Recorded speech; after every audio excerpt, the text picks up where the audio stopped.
Hello there, and welcome to the Sleepless Scientist, a quiet corner of the universe where your thoughts can unfold gently and knowledge drifts in like a soft breeze at the edge of night. Tonight's exploration will take us into a mystery that is both deeply personal and impossibly vast. The strange truth that your existence should not have happened at all, and yet here you are, undeniable and real. But before we begin, if you'd like to settle in a little more comfortably, you're welcome to tap the like button and subscribe, only if you truly enjoy these slow wanderings beneath the stars, and when you're ready, you can leave a comment to share where in the world you're listening from and what time it is for you at this moment.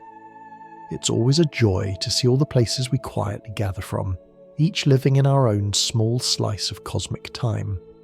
If the room feels a little too bright, feel free to dim the lights. Maybe let a fan hum softly in the background, or rest your head a little deeper into your pillow. You don't need to hold on to every detail. You can simply drift with the story, as if floating downstream. And if your mind wanders into memories, dreams, or the gentle blur between waking and sleep, that's perfectly all right. The story will be here, unfolding in its own unhurried way. So whenever you're ready, let's begin this quiet journey into the paradoxes that shape your existence. 5 puzzles that whisper a strange truth, that reality is far more unlikely, far more mysterious than it first appears. Imagine, just for a moment, a lottery running not for a day, not for a year, but for the entire age of the universe, about 13.8 billion years. Every moment another number is drawn, another possibility flickers into being, and almost every single one of them ends in silence. Most combinations lead to empty space, barren planets, or stars burning in quiet solitude, and out of this near-endless cosmic drawing, life, intelligent, self-reflective life, appears rarely, like a winning ticket buried beneath mountains of losing entries, and somehow, impossibly, you are one of those wins. The improbability grows sharper the closer we look. Even before thinking about the universe, there is the story of you, a story that begins long before your first breath. If we take the simple biological meeting that began your life, the union between one particular sperm cell and one particular egg cell, the odds are often described as roughly 1 in 400 trillion. But even that number is only the first grain of sand in a vast desert of improbabilities. Your parents had to meet, not just someday, but at the exact moment in their lives when the meeting would shape your existence. Every decision they made, every missed bus, every unexpected conversation, every change of mood on an ordinary day played a tiny role in arranging the moment that eventually led to you. And before them, their parents, needed to meet under equally delicate circumstances. If you go back only 10 generations, the number of people required to encounter one another in precisely the right sequence is close to 1,000. 1,000 intersections, 1,000 moments that could have gone differently with the smallest change in weather, in timing, in emotion, in anything at all. And yet all of them aligned, quiet as falling leaves, until the moment you arrived. Your existence becomes even stranger when you remember what you're made of. Every atom in your body was forged in the heart of stars, stars that lived and died long before our solar system grew from stardust. Iron in your blood was once part of a star older than Earth. Calcium in your bones settled out of cosmic explosions. Carbon in your cells was shaped by a fragile state inside a star. A state so delicately balanced that if the universe's physical rules had been slightly different, even by the thinnest breath, carbon might never have formed at all. Without carbon, life as we know it would be nothing more than an unrealized possibility. In this sense, your body is a kind of cosmic archaeology site, filled with elements carrying stories billions of years old. But the strangest part isn't the age of the matter that forms you. The strangest part is that this matter somehow arranged itself into a pattern capable of noticing its own existence. You are a self-aware arrangement of particles that can look up at the night sky and wonder how something so improbable could have happened. A cluster of atoms awaken just enough to ask questions about the very atoms that form it.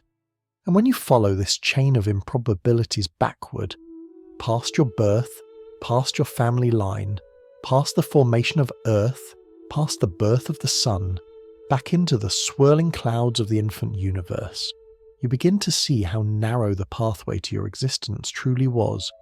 A slightly different orbit, a slightly different atmosphere, a different arrangement of molecules in a warm ancient sea, a star that lived just a little shorter, or a little longer, a meteor that fell a little to the left instead of the right.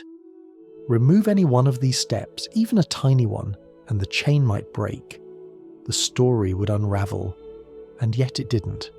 It held, through chance and chaos and quiet cosmic accidents, until the day you opened your eyes. This is the first paradox of your existence. Against odds too vast for the human mind to comfortably hold, you are here. Not in theory, not in probability, but in undeniable presence, breathing, thinking, listening.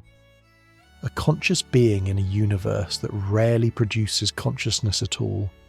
And perhaps that is why this story matters. Not because the numbers are staggering, but because despite those numbers, you are living one of the rarest outcomes the universe has ever created. You're a quiet miracle stitched from ancient stardust, carrying a mind capable of contemplating not only how unlikely you just are, but how extraordinary it is that you happened anyway. If at any point this feels large enough to stretch the edges of your imagination, you can let the ideas settle softly, like dust floating in a sunbeam. There is no need to grasp every detail. Just rest in the gentle wonder of it all. The improbability, the beauty, and the fragile thread of chances that carried you to this very moment. If you close your eyes for a moment and imagine the world your ancient ancestors once inhabited, you might picture something quiet and steady. A world of trees swaying in the wind, fires crackling softly in the dark, simple tools shaped from stone, and long walks under wide skies. For almost all of human history, life unfolded at the speed of footsteps. Nothing arrived instantly, nothing changed in a blur, and nothing required the mind to hold more information than one pair of hands could carry. Our brains grew inside that slow world, learning to survive through patterns that were close enough to touch. The mind you carry today was shaped for this older world. It was not sculpted by galaxies or quantum rules or the strange bending of time. It was shaped by hunger, shelter, friendship, and the necessity of making small, practical choices in small, practical environments. It was tuned to notice rustling bushes, the direction of the wind, the expression on someone's face as they approached your campfire. It was not tuned to contemplate billions of years or trillions of galaxies, or the razor-thin physical conditions that make carbon and water possible. And yet here you are, listening to ideas that stretch far beyond the horizon of anything your ancestors ever imagined. You're using a brain that evolved to follow the footprints of animals in the dirt, and asking it to understand how those footprints sit inside a moving planet, orbiting a star, drifting inside a galaxy, suspended inside a universe filled with more stars than words you will speak in your lifetime. It's a miracle that your brain can hold even a small piece of this picture, let alone let it wash over you gently. When you encounter paradoxes, those ideas that twist and loop like a ribbon caught in a breeze, it isn't a sign that you're failing to understand. It's a sign that you're reaching past the edges of what your mind was originally built to grasp. The discomfort you sometimes feel when the ideas get too big or too strange is the same discomfort a traveller might feel when stepping from a warm cabin into a vast snowy field. The world didn't change, only the scale did. Human intuition works beautifully for things that move at familiar speeds. A thrown ball, a passing cloud, a face turning toward you. But intuition begins to wobble when the world grows too small or too large. At the scale of atoms, everything dances in probabilities. At the scale of light, time itself stretches and folds. At the scale of galaxies, space behaves like a fabric, bending under weight we cannot see. None of this is wrong or broken. It's simply bigger than the environment our ancestors walked through. Even numbers become slippery at cosmic scale. 13.8 billion years is not something your mind can imagine. It can only hold a soft shadow of the idea. The age of Earth, 4.5 billion years, also slips through the fingers of intuition like water. And when scientists speak of 1 in 400 trillion or 1 in a billion stars, the brain handles those values the way the eye handles starlight. It sees the glow, but not the individual points. This mismatch is not a flaw. It's a feature of being human. Being human means living with a mind that was designed for clarity inside a world that is often vast and contradictory. It means navigating daily life with simple cause and effect, even while the deeper workings of the universe refuse to follow those simple lines. It means believing time runs forward in a smooth, uninterrupted line, even though the universe doesn't insist on such neatness. It means trusting your memories even though they are rebuilt each time you recall them, like a story rewritten by a quiet narrator in the corner of your mind. Scientists, philosophers, and quiet wanderers have tried for centuries to stretch the mind beyond its natural scale. Sometimes they succeed. Sometimes the mind stretches like a soft piece of dough, gently expanding to hold a new idea. Other times the ideas slip away again, too large to hold, too strange to stay in place. But even in those moments of slipping, the effort is beautiful, because the very act of trying to understand something larger than yourself opens small windows in the mind, windows where wonder can enter. Paradoxes live inside those windows. They are the places where intuition meets the limits of familiarity. They are not mistakes in logic. They are reminders that reality is richer than the tools we naturally use to interpret it. When you feel confused by a paradox, what you're really feeling is the shape of the boundary between the human-sized world you evolved to navigate and the cosmic-sized world you now inhabit. There is something comforting about this boundary. It means that you don't have to fully grasp the vastness to appreciate it. You don't need to carry every detail. You only need to let yourself drift with it, gently, like a leaf on slow-moving water. And as you drift, you may notice something subtle about your thoughts. Your mind may relax a little when you stop trying to wrestle paradoxes into clear shapes. When you stop expecting them to behave, they soften. They become less like puzzles and more like constellations, patterns that point towards something larger, even if the thing itself remains just out of reach. This is why the great contradictions of existence are not meant to be solved in the same way you might solve a riddle. They're meant to be walked around, observed, and allowed to settle in their own time. They remind you that it's all right not to understand everything, and that there is a quiet grace in living with just enough understanding to feel the wonder without feeling the weight. Your ancestors lived in a world small enough to hold in the palm of a hand. You live in a world so large it cannot be held at all. And yet your brain, this soft, ancient organ built for glowing firelight and simple stories, still tries every night to make sense of stars that are impossibly far away and questions that are impossibly deep. And that effort, gentle and imperfect as it is one of the things that makes you human. It prepares you to meet paradox not as an enemy, but as a companion. A companion that whispers in its own strange way that you're part of a universe far grander than the one you were built for, yet somehow perfectly suited to wonder about. When you're ready, we can drift a little deeper and explore how this mismatch between our minds and the world around us shapes the choices we make every day, even the small ones we think we understand. Imagine walking into a quiet little grocery store on a sunny afternoon. You head toward the shelf where the jars of jam are kept. You're not in a hurry. Maybe you want something simple, like strawberry or blueberry, the kinds of flavours that greet the morning with a soft sweetness. But instead of finding a small shelf with a few familiar jars, you arrive at a display overflowing with possibilities. 24 different varieties, 24 colours of fruit glowing through glass, 24 labels, each promising something slightly different. A hint of cinnamon, a touch of vanilla, a richer berry, a smoother blend. At first, the sight is delightful. So many choices, so many little worlds of flavour. But after a moment, something shifts. The longer you stand there, the harder it becomes to decide. You read labels, put jars back, reach for new ones. You imagine breakfast you haven't had yet. You begin to compare jars that don't need to be compared at all. Minutes pass, and somehow, after all this careful thinking, you leave the aisle empty-handed, with nothing in your basket. Meanwhile, in another store across town, your friend walks up to a smaller shelf. 6 options, just 6.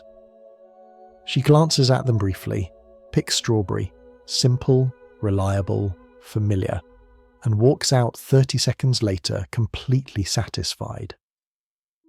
This isn't just a charming thought experiment. Psychologists Sheena Iyengar and Mark Lepper studied this exact scenario, and their findings were quietly astonishing. When people faced 24 options, they were far more likely to browse for a long time and leave with nothing. But with 6 options, just 6, they chose quickly and felt happier about their decision. Their results echo something your own mind already knows but rarely admits. When you have too many choices, your brain doesn't expand to accommodate them. It tightens, it strains, it begins to slip into a kind of quiet panic, trying to juggle more than it comfortably can. Deep inside your forehead sits the prefrontal cortex, the part of your brain that handles planning, comparing, organising, and choosing. Think of it as a gentle lantern keeper. It can hold maybe 7 bright lanterns at once, shining enough light on them to compare and decide. When you face 6 jam options, the lantern keeper stays calm. Every jar glows softly in the mind, easy to pick up, easy to put down. But when you face 24 options, it's as if the lantern keeper is suddenly asked to hold too many lanterns at once. The light wavers, the hands shake, some lanterns slip out of view. You lose track of subtle differences.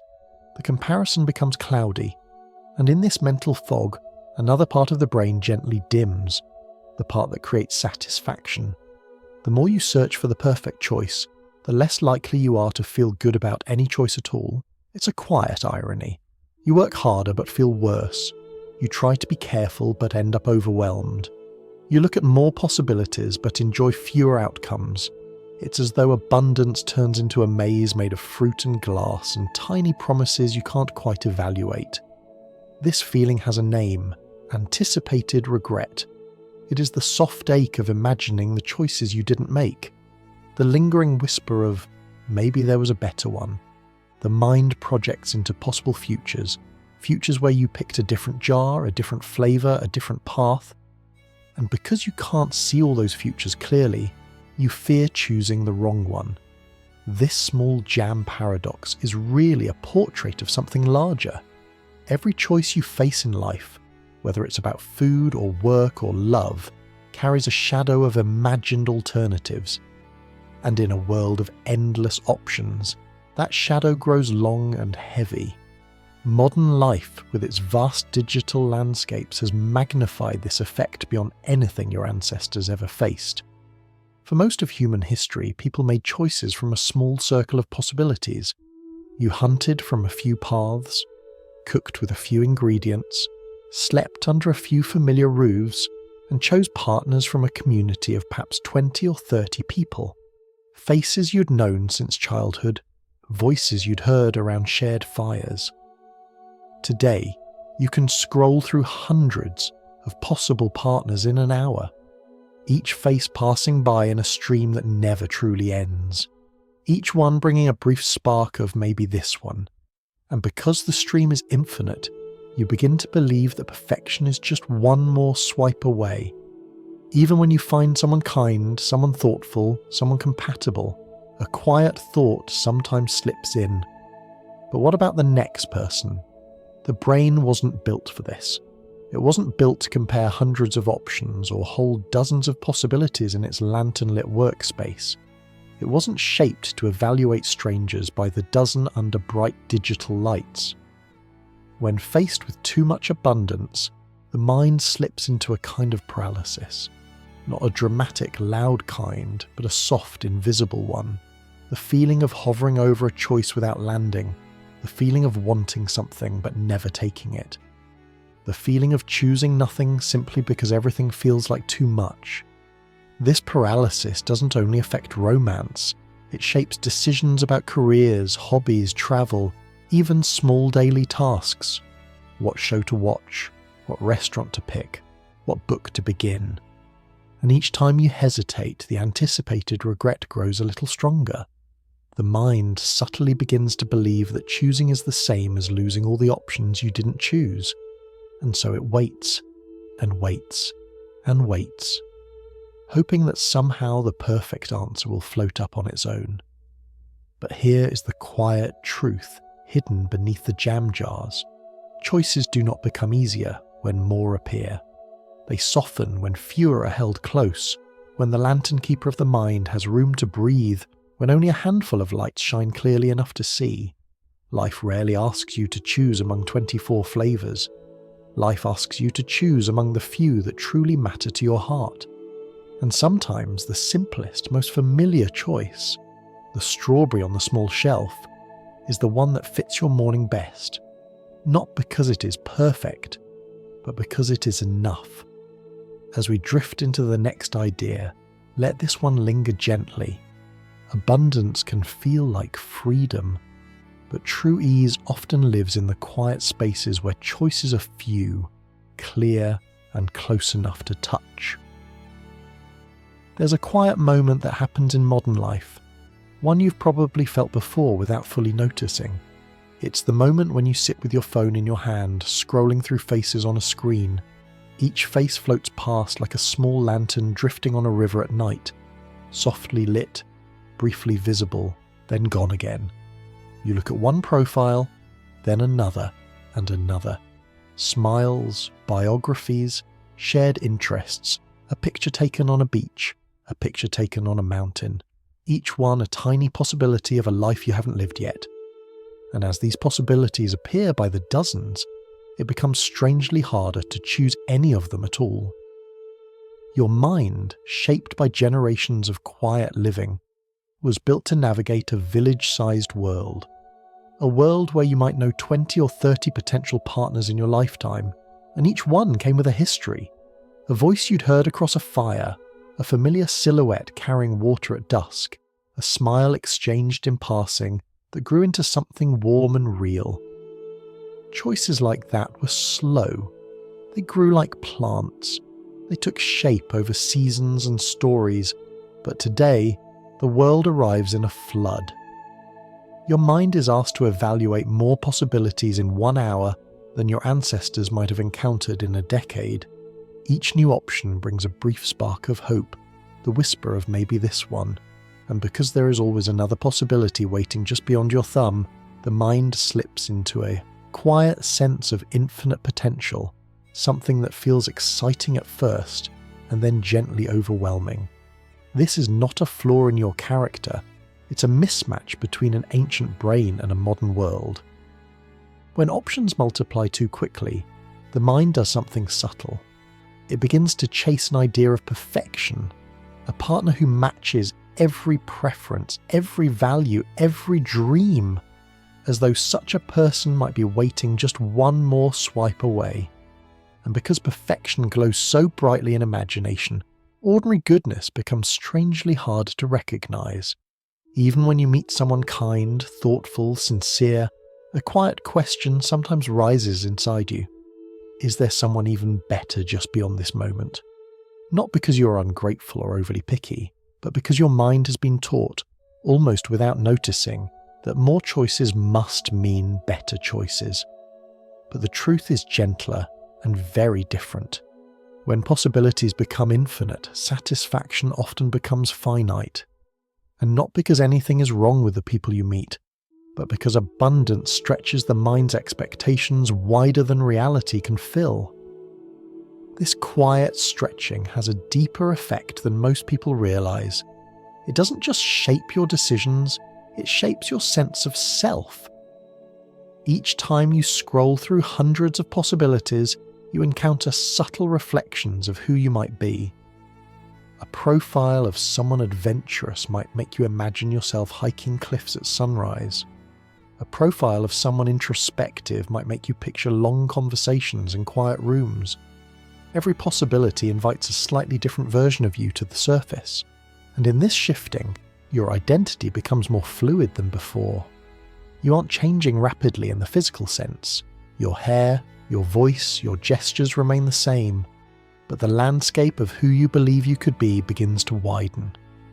And as that mental landscape grows broader, the question of who you truly are becomes more delicate. This is one of the hidden paradoxes of abundance. It gives you 1,000 versions of yourself to imagine, but fewer anchors to gently hold on to.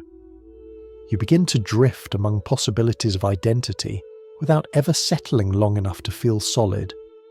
It is as though the self becomes a mist, changing shape with each new possibility that floats by. The same phenomenon appears in other areas of life too. You look at job listings and suddenly picture yourself living dozens of different lives. You scroll through apartments and imagine alternate cities and alternate futures. You browse hobbies and see 100 selves you might become: a painter, a runner, a gardener, a writer. Each one feels real in the moment you imagine it, and yet none of them fully becomes you. When there are too many futures available, the present becomes harder to plant your feet in. This is not to say that abundance is bad. Choice is beautiful. Freedom is beautiful. But freedom without direction can begin to feel like floating, without wind, moving, but not arriving. And when the arrival point is unclear, the self you inhabit today can feel like something temporary, waiting for the next possibility to redefine it. There's another gentle consequence of all this abundance, something that lives quietly in the background. When you see too many potential partners or too many potential futures, you may begin to feel that any choice you make is a kind of loss. By choosing one path, you silently close the door on thousands of others that could have been. This sense of invisible loss can be felt even when the choice before you is good, even when it brings happiness. And so the mind hesitates, not because the choice is wrong, but because every path not taken glows softly in the imagination. You might feel a small pang of doubt, not because you are choosing poorly, but because you are choosing at all. This gentle ache has a name, the tenderness of unrealized possibilities. It is one of the quiet emotional weights of modern abundance. Your mind imagines so many futures, yet your life can only move into one at a time. And so, even when everything is going well, there can be a faint feeling of maybe that drifts behind your choices like a shadow. There is, however, a softer side to this paradox. Some of the most peaceful decisions you will ever make come not from endless comparison, but from stepping away from the flood of possibilities and listening to the simple truth of what feels right. Not perfect, not optimized, just right enough to fit the person you are today. The strawberry jam on the smaller shelf, the familiar melody in a world full of noise, the partner whose presence feels steady, not dazzling, the job that lets you breathe, the life that matches the quieter parts of your heart. When choices narrow, not through lack, but through clarity, your identity grows steadier again. It becomes easier to see yourself through the soft light of actual experience, rather than the shimmering possibilities of imagination. And as we drift deeper into these paradoxes, you may notice a gentle pattern forming. So far, the contradictions of choice have shown how abundance can stretch the mind. But the next paradox goes deeper, into the nature of identity itself, and into the puzzling question of who you are if everything about you is always quietly changing. If you sit quietly for a moment and pay attention to your breath, you might notice something subtle about your body. It feels solid, familiar, continuous, as though it has always been the same body you've carried with you through every year of your life. The hands you see now feel like the same hands that once held toys in childhood, the same hands that wrote your first notes in school, the same hands that opened doors into new chapters of your life. But beneath that comforting sense of continuity lies a quieter truth, one that moves almost invisibly. Your body has been remaking itself, cell by cell, for as long as you have been alive.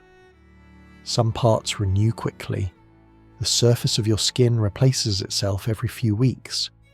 Red blood cells, tirelessly carrying oxygen through your veins, last around 4 months before being replaced. Even the lining of your gut is reborn in a matter of days. Other parts take longer. Your bones, for instance, quietly refresh themselves over the span of years. And even in the brain, where neurons were once believed to remain unchanged for life, research suggests that new cells can emerge in certain regions, threading themselves into the delicate networks where your memories and emotions live. If you travelled back in time 10 years and stood next to your younger self, very few of the atoms that formed your past body would still be part of you today. You would be like two versions of a ship passing one another on calm water. Two vessels that share a name and a story, but almost none of the original wooden planks. This is where the ancient puzzle known as the Ship of Theseus enters your life.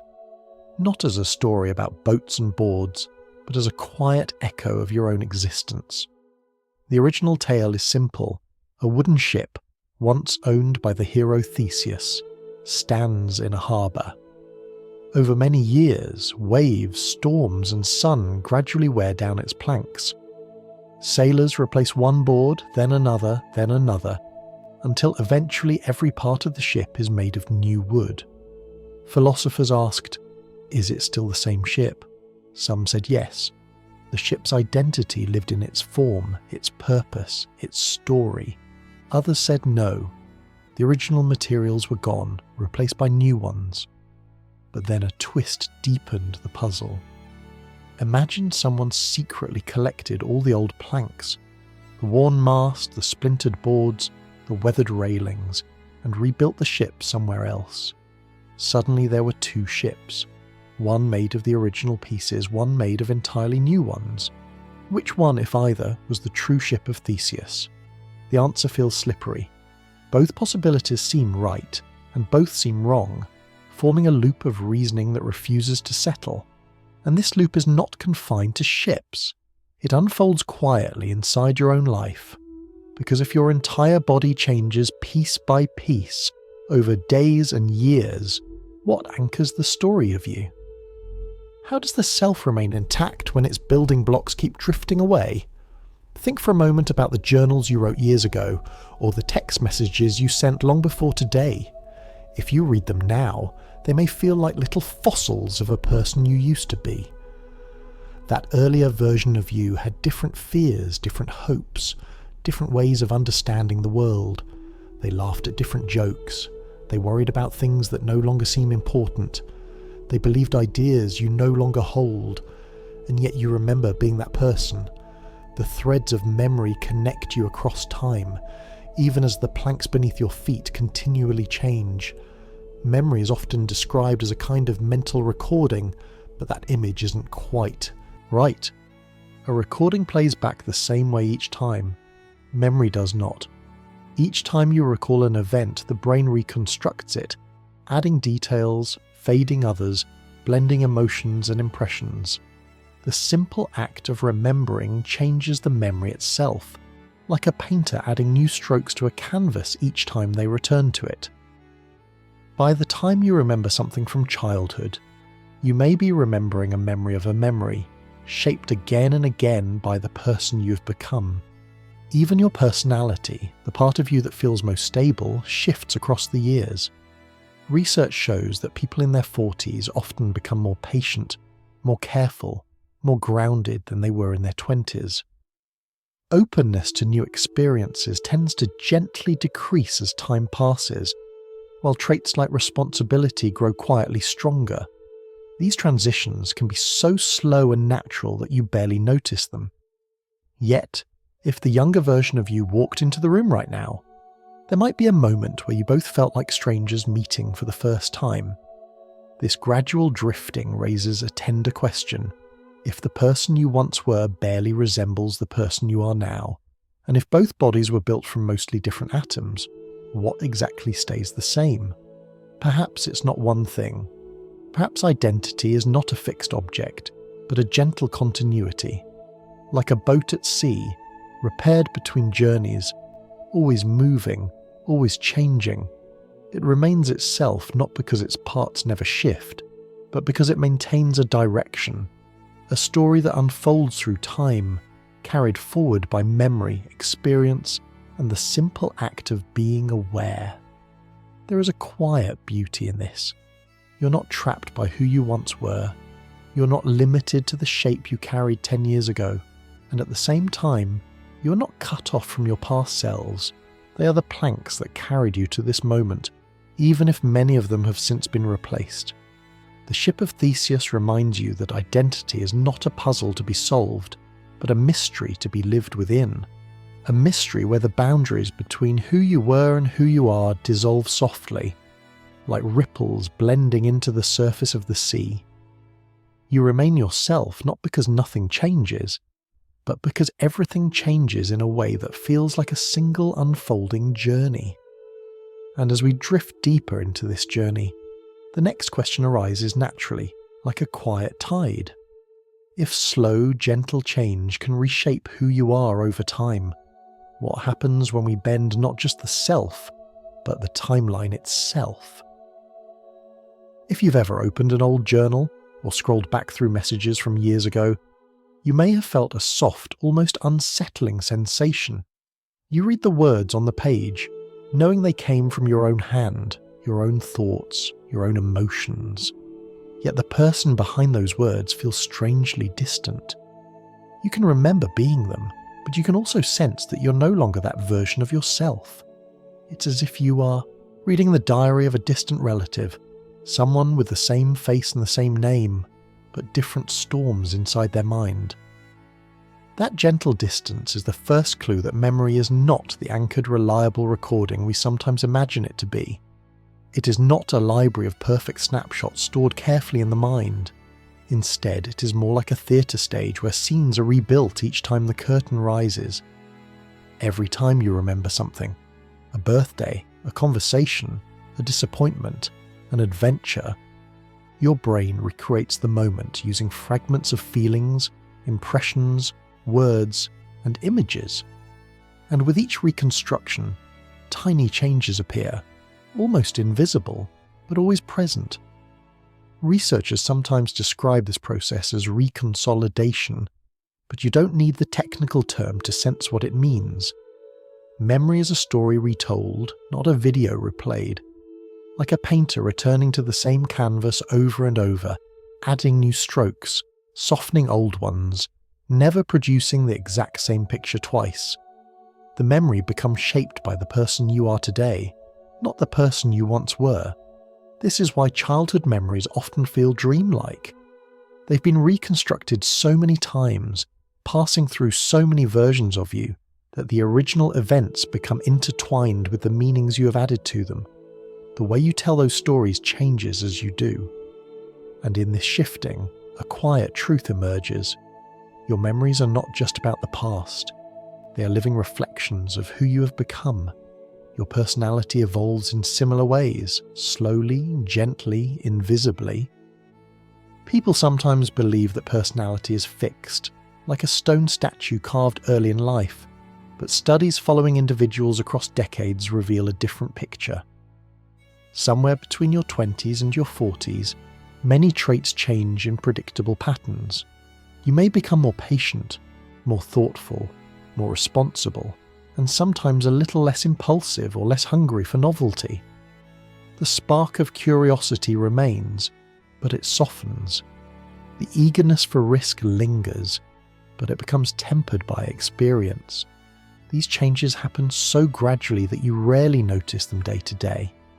Yet when you look back, even over just 5 or 10 years, you can see the drift. You can sense the shift in what you value, in how quickly you react to things, in how deeply you feel certain emotions. You are not who you once were, and you are not yet who you will be. This slow transformation raises a question that quietly sits at the centre of human life. When you make plans for your future, which version of yourself are you planning for?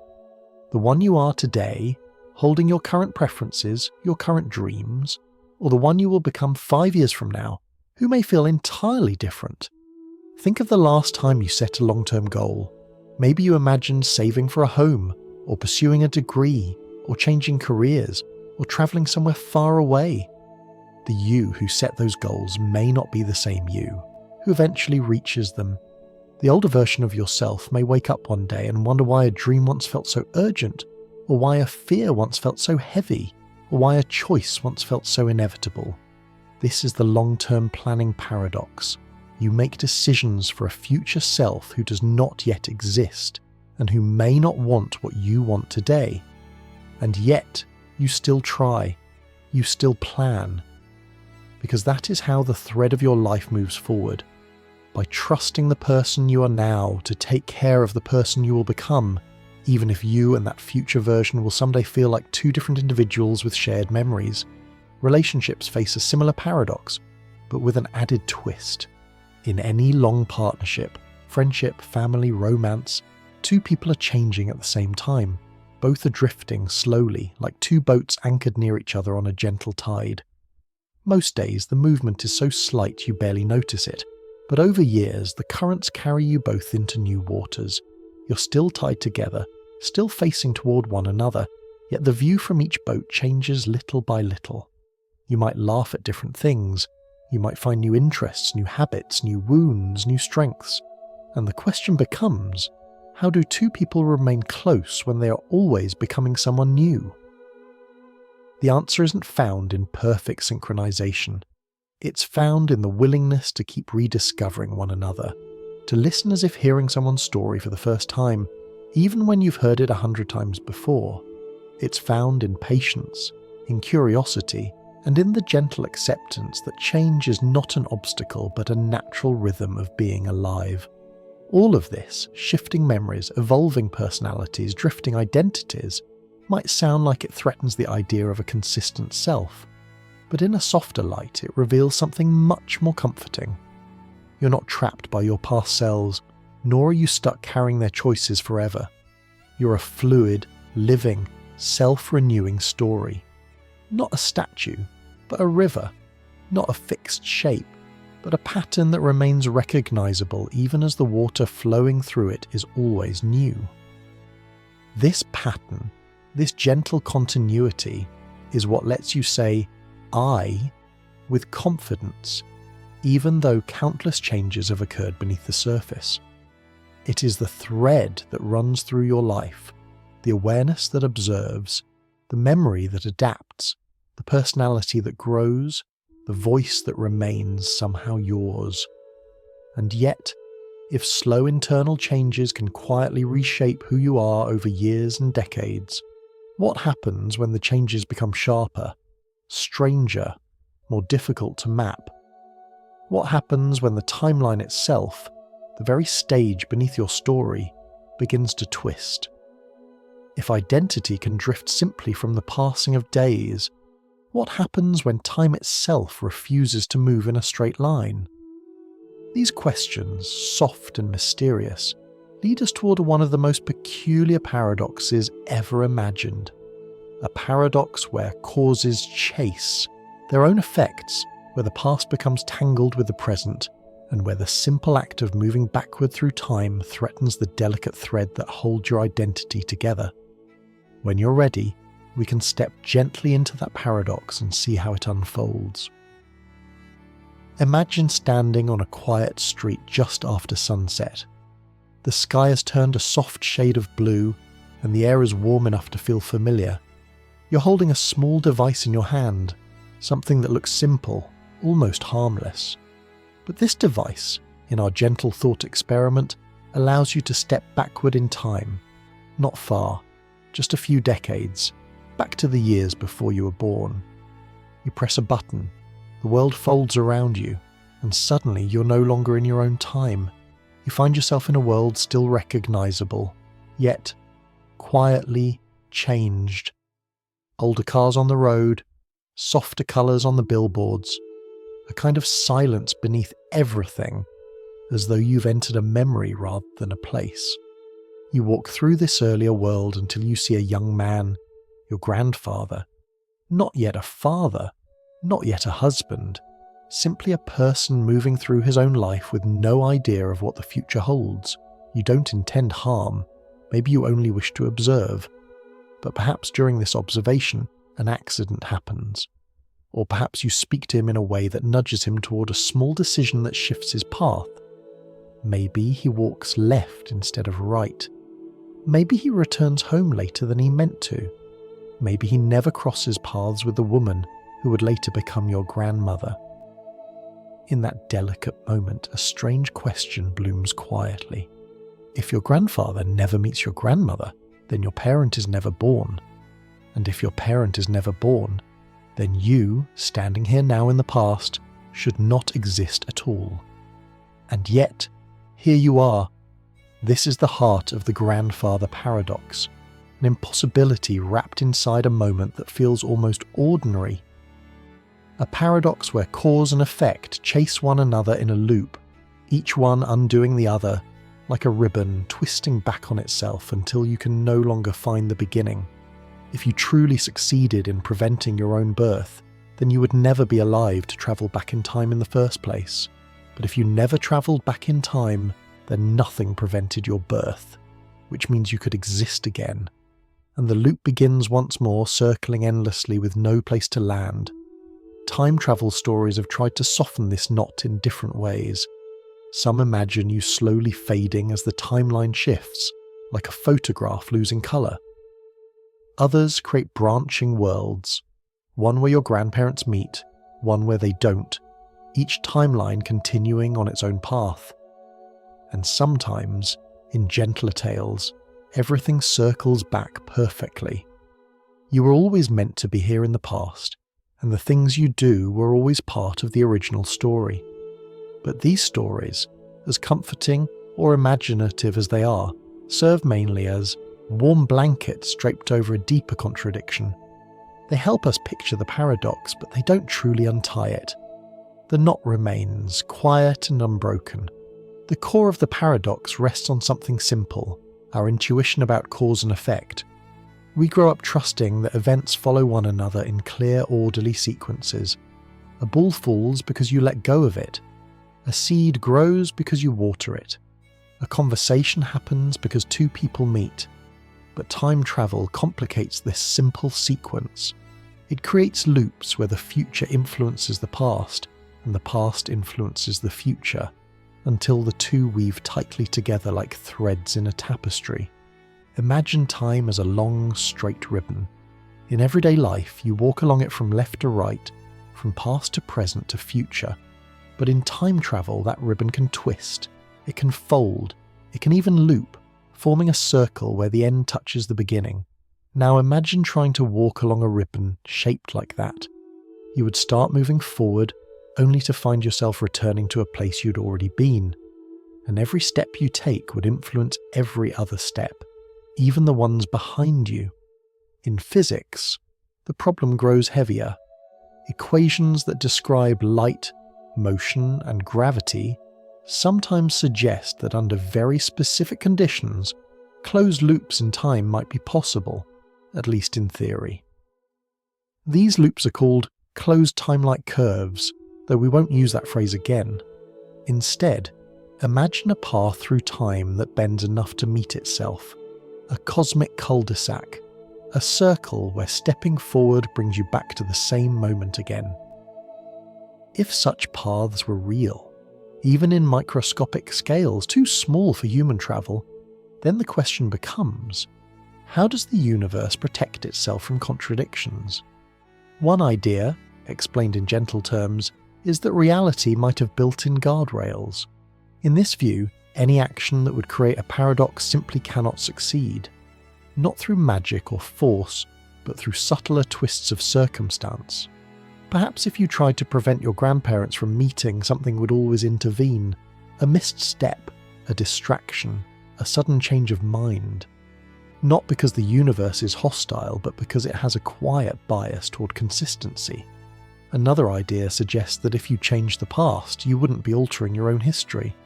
Instead, your actions would nudge reality into a neighbouring possibility. You would step from one story into another, leaving your original timeline untouched. In that new timeline, yes, you might prevent your own birth, but only in that version of events, not the one you came from. Your existence remains secure in the branch you left behind. And yet, as compelling as these explanations are, they don't remove the deeper mystery. They only show how the universe might avoid tearing its own fabric.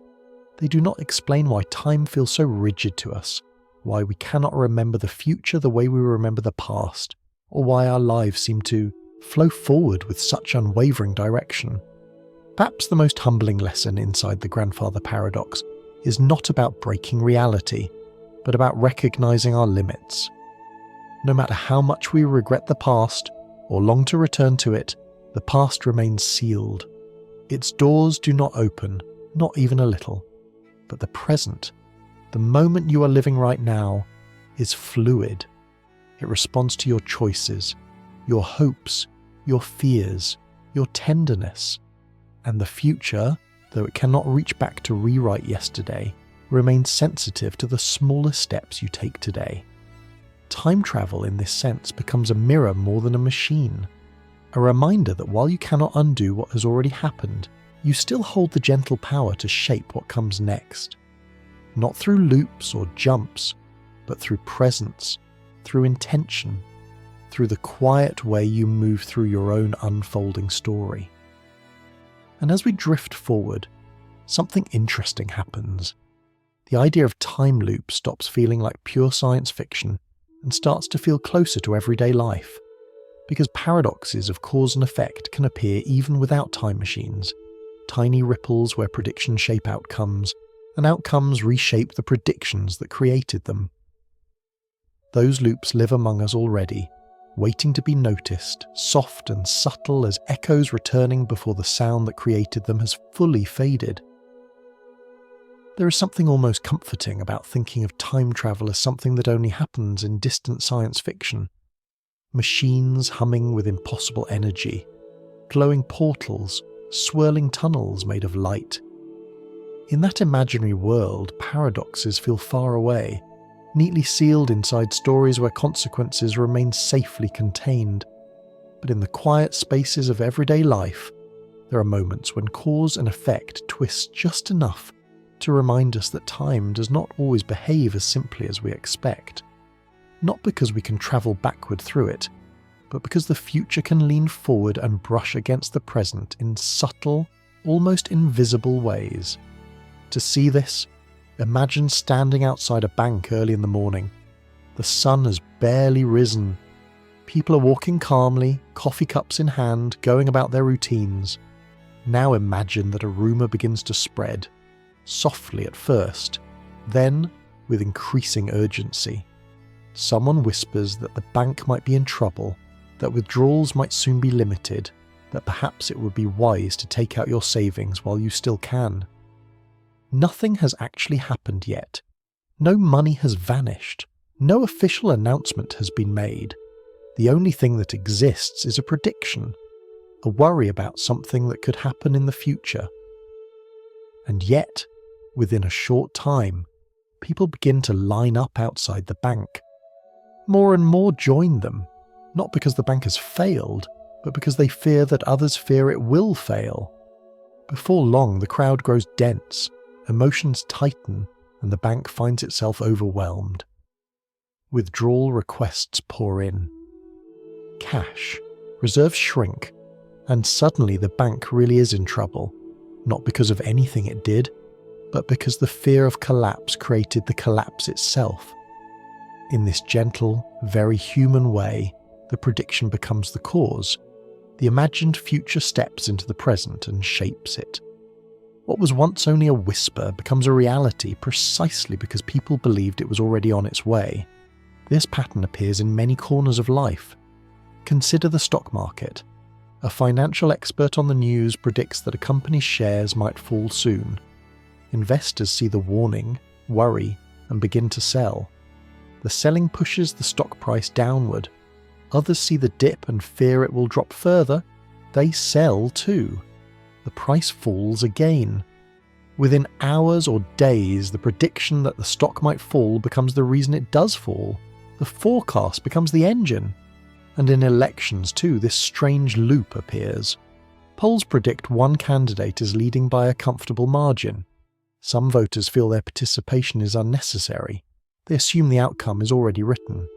Others, seeing their favoured candidate behind, stay home in discouragement. And the very act of believing in the prediction shifts the behaviour of the voters, nudging the results in directions the original numbers never intended. In this way, the future projected by a poll can quietly shape the future that becomes real. These are not paradoxes in the strict logical sense, not the dramatic kind that pull you into impossible loops of existence, but they reveal something similar and deeply familiar. They show how easily our expectations about tomorrow can ripple into today. They show how the future, imagined in the mind, can influence the present in the world. And in a gentle, emotional way, they show how time's arrow is not always as straightforward as we'd like it to be. There is something beautifully human at the centre of these loops. Predictions, after all, come from worry or hope, from fear or desire. They are whispers of what we think might happen, shaped by our own doubts and dreams. And because humans react to these whispers, the predictions become part of the story they describe. They become echoes, travelling ahead of us, curling back into our steps before we even take them. A simple way to picture this is to imagine standing at the mouth of a canyon, calling out into the open air. Your voice travels forward, bounces off distant rocks, and returns to you as an echo. In everyday life, predictions behave a little like those echoes, but in reverse. Instead of your voice leaving and coming back, the echo arrives before the call. You feel the consequence before the cause. You respond to an outcome that hasn't happened yet, and in doing so, you help bring it into being. Even in the natural world, these loops appear. Think about weather forecasts. When a meteorologist predicts a heavy snowstorm, people prepare, buying supplies, changing plans, reducing travel. As fewer people go out, fewer accidents happen. Roads stay clearer. Emergency services face less strain. The storm's impact becomes smaller, not because the forecast was wrong, but because everyone believed it was right. The prediction changes the future it was describing, and in a softer, more intimate way, personal expectations can create loops too. When you believe a conversation will go poorly, your tone shifts before the first word is spoken. When you expect disappointment, your heart tightens. When you expect joy, your smile appears early. These small anticipations shape the moment before it happens. Your future mood reaches back and touches your present behaviour. Scientists sometimes wonder, quietly, cautiously, whether the universe itself contains deeper versions of these loops. Not the metaphorical kind, but actual curves in time. Certain ideas in physics suggest that under very rare conditions, extremely tiny particles might influence their own past. Not dramatically, no microscopic traveller stepping backward through centuries, but subtle ripples in time so small and delicate that we could easily miss them. Whether these ideas describe reality or remain only mathematics is still unclear. But the fact that the universe tolerates even the possibility of such loops hints at something profound. Time might be more flexible, more elastic, more playful than our everyday experience suggests. Even without these physical possibilities, the emotional truth remains. Our thoughts about the future continuously shape the present. Our fears, our hopes, our expectations, they ripple through our lives long before the moments they anticipate arrive. And in that sense, each of us creates small time loops every day, guiding our steps with echoes from moments that have not yet happened. It's a gentle reminder that the boundary between now and later is thinner than it seems. And as we drift a little further into these ideas, another puzzle emerges, one that begins not with time looping, but with movement itself. Because if time can behave in strange ways, then motion too holds its own quiet paradox, waiting patiently in the simple act of walking across a room. Imagine you are standing in a quiet room, barefoot on a cool, wooden floor. The air is still. A soft light filters through a window. The room is empty except for you and a simple wall 10 feet away. It's the kind of wall you've walked toward thousands of times without thinking. A plain surface, neither threatening nor mysterious. You take a few slow breaths and decide to walk to it, just as you've done countless times before. But let's look at this walk through a slightly different lens, the lens offered by an ancient philosopher named Zeno. His question is gentle but strange. Before you reach the wall, you must first walk halfway to it. So you take that first step, covering the first half of the distance, 5 feet. Now, Zeno says, you must walk half of the remaining distance. That brings you to 2.5 feet from the wall, then half of the remaining distance again, about 1 1/4 feet, then half of that, just over half a foot, and half again, just a few inches, and then half of that, just a breath of space, and then half again, and again, and again. Each step takes you closer, but there is always a smaller step still left to take. The halves never run out. No matter how tiny the remaining distance becomes, there is always something left, a fraction that divides itself endlessly into smaller pieces. And so, according to Zeno's reasoning, you should never actually reach the wall. The movement should never finish. The journey should never complete. You should remain suspended in an infinite series of smaller and smaller steps, forever approaching and never arriving. And yet in the real world you do reach the wall. You always have. You walk forward, feeling the slight pressure of each foot against the floor, and in a few moments your hand touches the smooth surface, exactly as expected. You do not feel trapped in an infinite sequence. You do not feel stuck. You simply walk. This is the heart of Zeno's paradox, a gentle puzzle that tries to show that our everyday experience of movement hides something curious beneath the surface. The paradox does not say you won't reach the wall. Instead, it suggests that our understanding of motion might not be as simple as it seems. It invites you to pause and look at something familiar, walking across a room, and see it with new eyes. To picture this infinite division more clearly, imagine folding a sheet of paper in half. You fold it once, then fold it again into half of the half, then fold it again, each time creating a smaller segment. You can keep folding for a while, but at a certain point the folds become so small that the paper refuses to cooperate. The material resists the division. In the physical world, things have limits, but in the world of thought, they do not. You can imagine dividing the distance to the wall an endless number of times, even though your feet never notice these divisions. What this paradox reveals is not that motion is impossible, but that infinity, when placed inside our daily movements, becomes difficult for the mind to reconcile. Zeno was pointing out that space and time appear to be continuous. They can be divided again and again without ever reaching a smallest piece. And if space is endlessly divisible, then movement across it involves passing through infinitely many smaller intervals. But the idea of completing an infinite number of tasks, no matter how small, feels impossible to human intuition. In Zeno's time, there was no easy answer. People debated these puzzles for centuries. They wondered if motion was an illusion. They wondered if space was granular, made of tiny, indivisible units.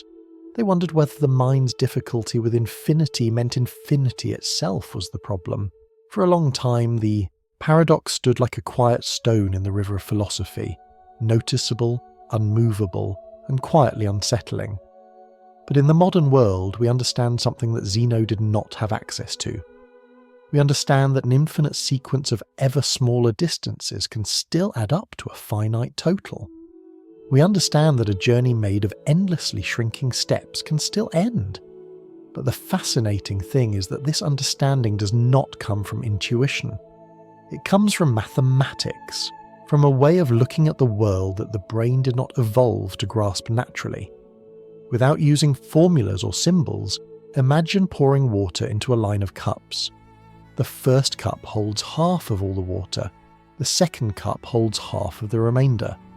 The next cup holds half of what's left after that. Each cup takes a smaller and smaller amount. If you keep going, pouring half of what remains, then half of that, and so on, you might expect the water to stretch out forever. But in truth, even with infinitely many cups, all of the water ends up distributed. The infinite series of halves still adds up to the full amount. This simple image, a sequence of cups, a sequence of smaller pours, shows how infinite steps can still complete.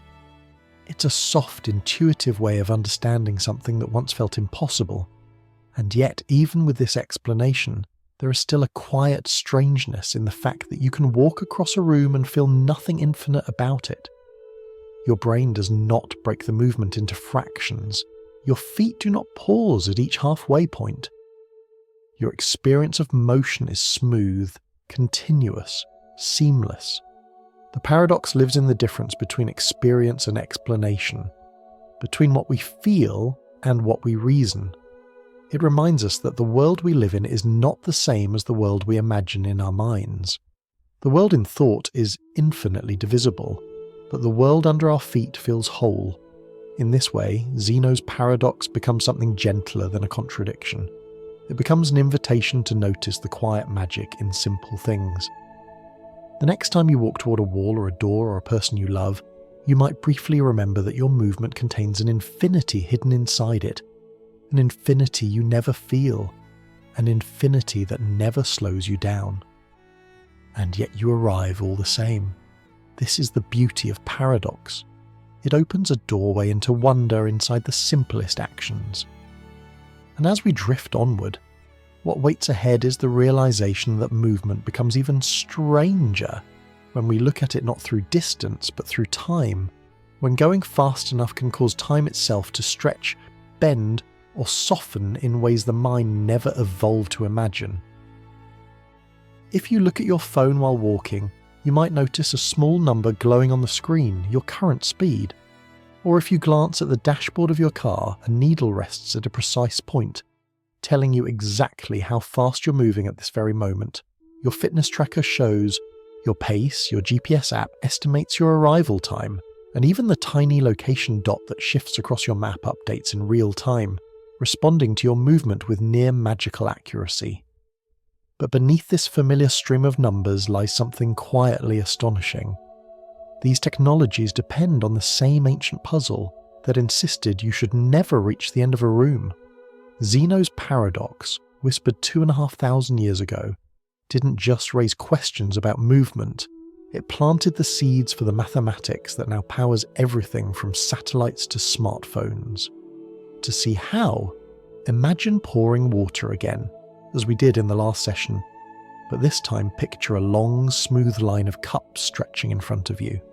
The first cup receives half of the water, the next cup receives half of what remains, the next cup half of that remainder, and so on, through cups that become smaller and smaller, until the amounts you pour are so tiny they look like dewdrops at dawn.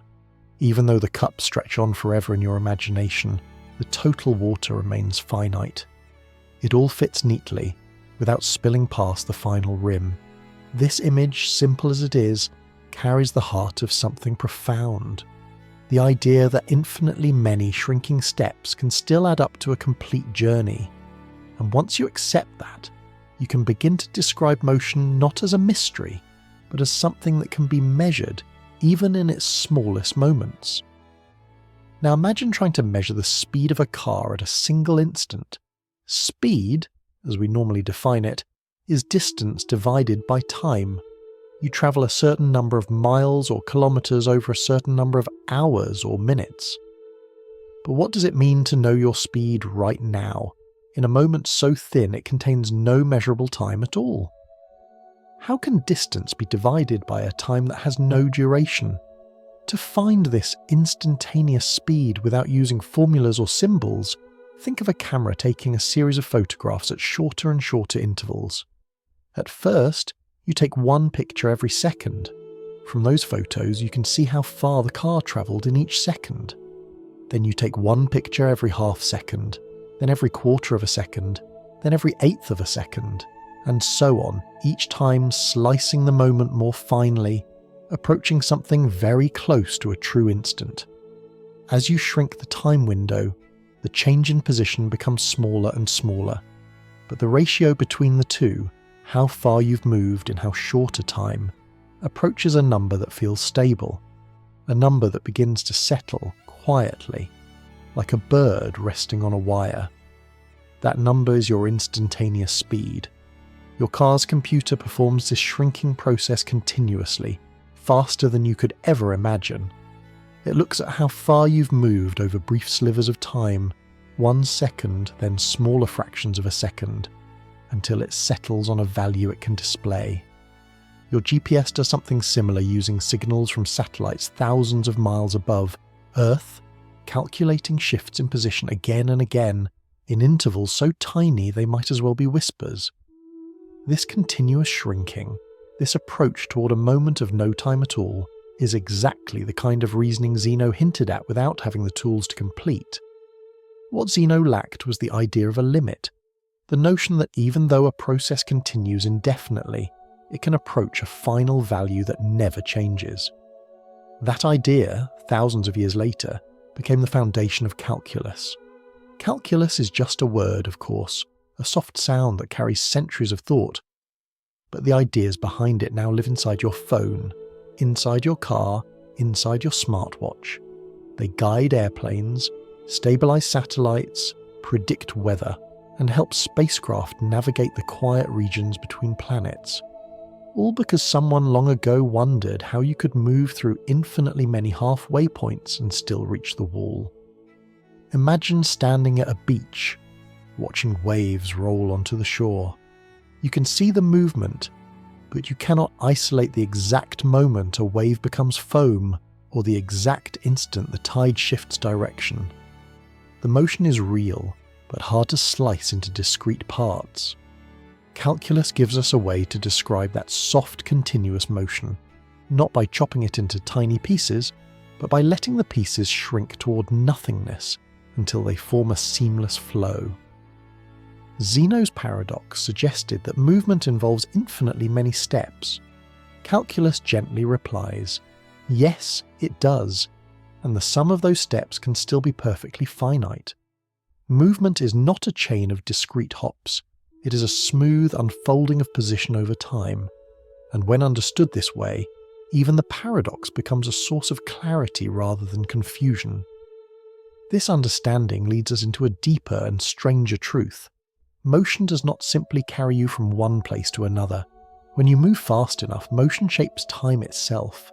Time stretches and softens. Seconds lengthen. Clocks slow down. Not because anything is broken, but because the universe responds to speed in ways that defy our everyday intuition. If you place two identical clocks side by side, and then carry one on a fast airplane flight while leaving the other on the ground, the two clocks will disagree when you bring them back together. The flying clock will show slightly less time has passed, just a few tiny fractions of a second, far too small for human senses to detect. But the difference is real. It has been measured again and again. Your GPS satellites must account for this effect to avoid drifting miles off course. The idea that motion affects time would have sounded impossible to Zeno, or to anyone for thousands of years after him. But it is as real as the floor beneath your feet, and once you understand that time can bend when you move fast enough, a new paradox emerges, one involving twins, a spaceship travelling near the speed of light, and the strange flexibility of time in a universe that does not always flow evenly for every traveller. This is where we drift next, letting Zeno's quiet puzzle unfold into one of the most astonishing insights in all of physics. That movement doesn't just change where you are, it changes how much time you experience at all. Imagine a pair of twins sitting together on a hillside one evening watching the sky grow darker. They were born minutes apart, grew up side by side, shared secrets, jokes, and long conversations in the quiet hours of the night. For most of their lives, time treated them equally. They lost teeth at similar ages, celebrated birthdays together, watched the same years roll past like pages in a book turned at the same speed. Now imagine that one of them is about to leave. In this thought experiment, a spacecraft waits on a distant launch pad. It is sleek and silent, built for a journey that no human has ever truly taken. Its engines, when they ignite, will accelerate it to an extraordinary speed, around 90% of the speed of light. Not just fast in the way an airplane is fast, but fast enough that the fabric of time itself begins to behave differently. One twin stays on Earth, the other steps into the ship. They say their goodbyes. They laugh a little at the idea that when they meet again, they might not be the same age anymore, not just in the usual way, with a few minutes difference, but in a deeper sense, measured by the very number of moments each has lived. And then the traveller disappears behind the airlock door. The engines whisper to life. The ship lifts, slowly at first and then with growing confidence, and soon it becomes a streak of light against the darkening sky. From the perspective of the travelling twin, the journey is simple enough to describe. They feel the push of acceleration as the ship speeds up, then a long stretch of steady cruising, and eventually the gentle pressure of slowing down as the vessel approaches a distant star before turning back toward home. The clocks inside the ship tick normally. Meals happen at regular intervals. Sleep follows wakefulness in a familiar rhythm. By the time the traveller returns, only about 2 years have passed for them. They have lived roughly 730 days, give or take a little. Back on Earth, however, things have been moving under a different rhythm. The twin who stayed behind has watched seasons come and go, perhaps taken new jobs, developed new habits, and watched technology and culture drift bit by bit. The clocks on Earth have not matched the ship's steady ticking. When the travelling twin returns and steps once more onto familiar ground, they discover something quietly astonishing. While they have aged only about 2 years, their sibling on Earth has aged closer to 4.6 years. In other words, both twins began at the same age. They parted, each carrying their own clock and their own heartbeat. They reunite later not just with new stories, but with a new difference between them. One has simply lived fewer moments. Not fewer in the sense of boredom or routine, but fewer in the sense that less time has passed for them in the deepest physical meaning. They are quite literally younger. This is not a fantasy pulled from a novel. It is a direct consequence of the way the universe treats motion and time. When you move very quickly, close to the speed of light, time for you slows down relative to someone who is not moving as fast. The faster you go, the more this effect grows, like a rubber band gently stretching. Time is not an unchanging universal river that flows at the same speed everywhere for everyone. It is more like a soft, flexible fabric that can be pulled and warped depending on how you travel through it. You can imagine this difference with a simple image. 2 walkways moving in different directions at different speeds. One twin stands on a slowly moving walkway, like the ones you see at an airport, gliding forward with a gentle hum.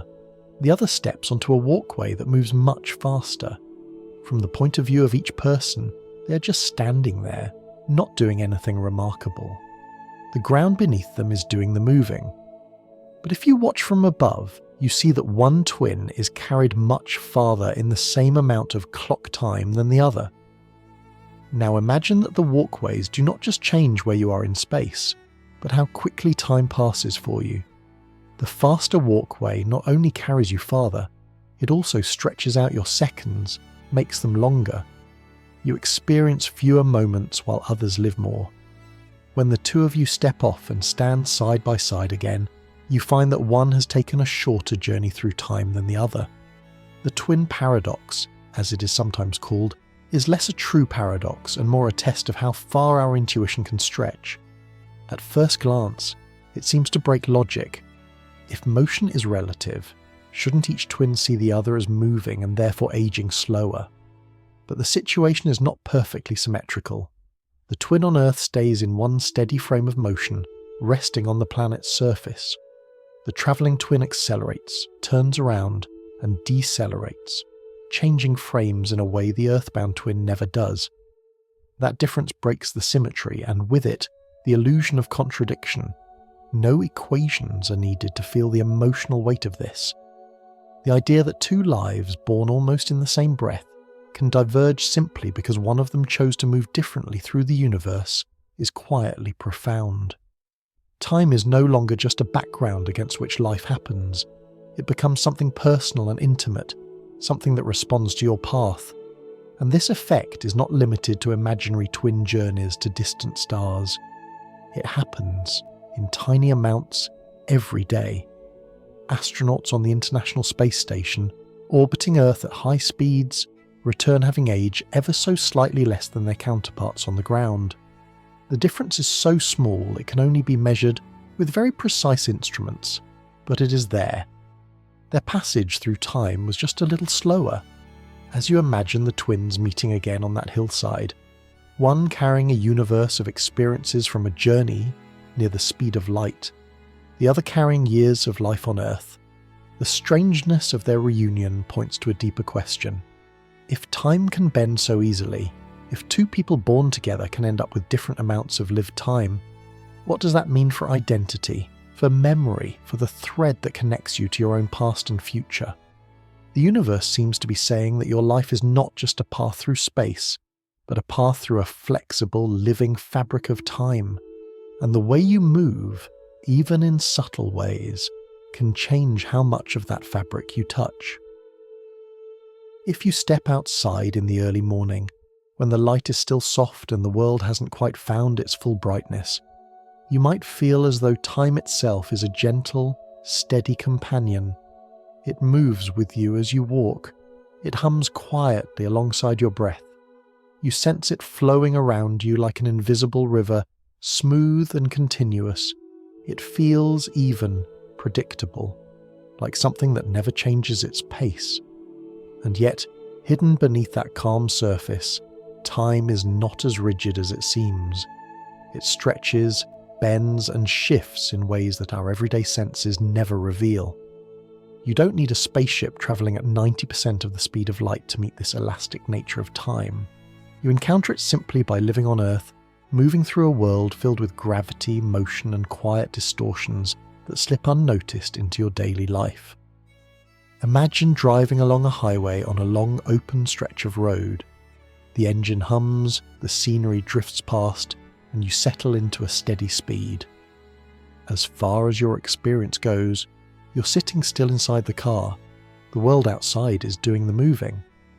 But physics sees things differently. From the universe's perspective, your movement is real, not just relative. Every mile you travel, every moment you accelerate or slow down, gently affects the rate at which time passes for you. Not by much, nowhere near enough for you to feel it, but enough that if you could compare your clock to someone who stayed perfectly still, the two would disagree by the smallest whisper of time. A fraction so tiny it would be measured in billionths of a second, but it's real. The faster you move, the slower your time flows, even if only by the softest, most delicate amount. Now imagine taking an elevator to the top of a tall building. For that short ride upward, something else happens. Because gravity is slightly weaker the farther you move from the centre of the Earth, time runs a tiny bit faster at the top of the building than it does at the bottom. Your head, being farther from the centre of Earth than your feet, is aging just a little faster than your feet do, all the time, every day. The difference is unimaginably small, but constant. If you lived your whole life on the top floor of a very tall tower, you would end up older by a fraction of a second than someone who lived on the ground floor. These tiny distortions in time accumulate in places most of us never think about. Far above your head, orbiting at high speed, These satellites used for the global positioning system live in a world where time behaves differently. High above Earth's surface, gravity is weaker, so time flows a little faster for the satellites. But those same satellites are also moving at tremendous speeds, so the effect of motion slows their time down. These two distortions, one speeding time up, one slowing it down, compete with one another every moment the satellite exists. The difference amounts to about 38 microseconds per day, that is 38 millionths of a second.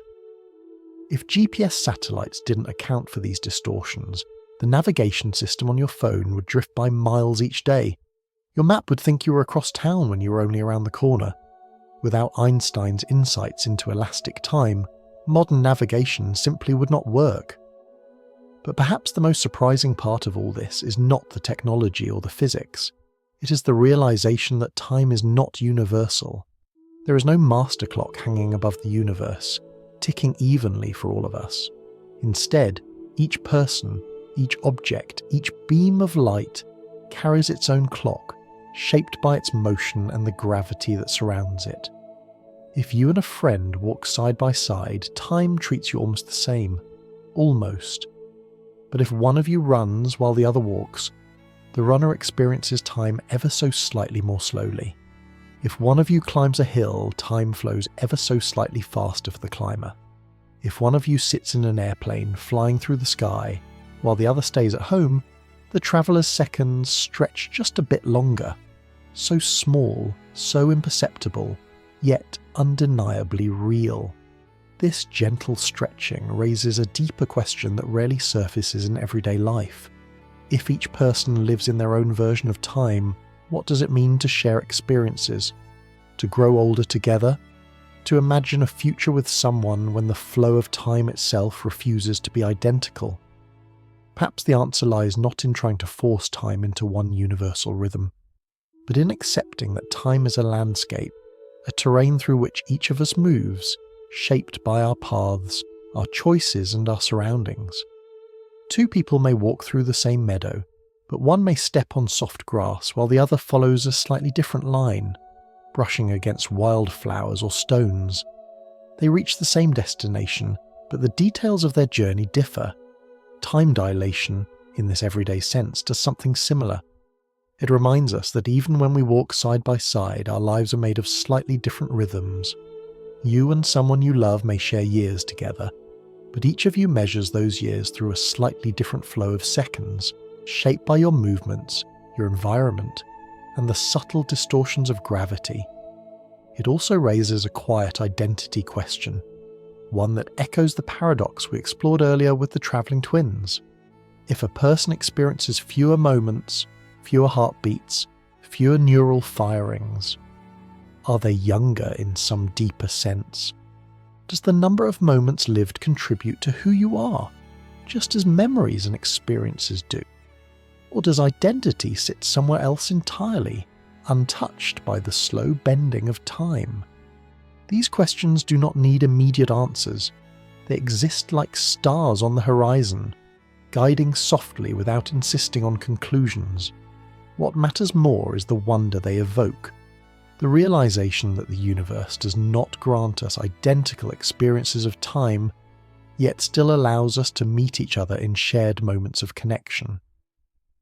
As we drift from this elastic world of seconds and gravity, another question waits quietly on the cosmic horizon.